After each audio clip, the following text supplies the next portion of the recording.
இதுக்கு என்ன குழம்பு வைக்கிறது? காலைல டிஃபனுக்கும் வேணும், மதியம் லஞ்சுக்கும் வேணும். அந்த மாதிரி ஒரு குழம்பு செஞ்சிடலாமா? கத்திரிக்காய் சுண்டல் புளிக்குழம்பு. அது செம்ம டேஸ்ட்டாக இருக்குங்க. கொஞ்சம் புளி கம்மியாக போட்டோன்னா காலைல டிஃபனுக்கு தோசைக்கு தொட்டுக்கலாம், இட்லிக்குமே நல்லாயிருக்கும். செஞ்சிடலாமா?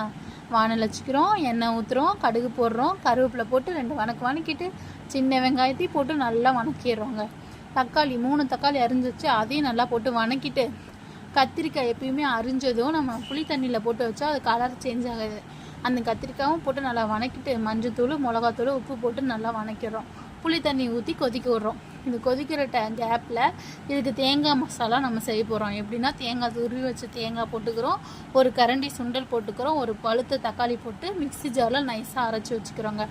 அந்த சுண்டல் வெந்த சுண்டலையும் எடுத்து அந்த குழம்புல கொட்டிட்டு இந்த அரைச்சி வச்ச மசாலாவும் இந்த குழம்புல ஊற்றிட்டு ஒரு 10 நிமிஷம் கொதிக்க வைக்கிறோங்க. குழம்பு கொதிச்சிருச்சு. கருவேப்பிலை கொத்தமல்லி போட்டு அடுப்பை ஆஃப் பண்ண வேண்டியதான். சாப்பாட்டுக்கு தொட்டுக்கலாம், தோசைக்கும் தொட்டு சாப்பிட்லாம். லவ்வாக செஞ்சால் எல்லாம் டேஸ்ட்டாக தான் இருக்கும். தேங்க்ஸ் ஃபார் வாட்சிங்.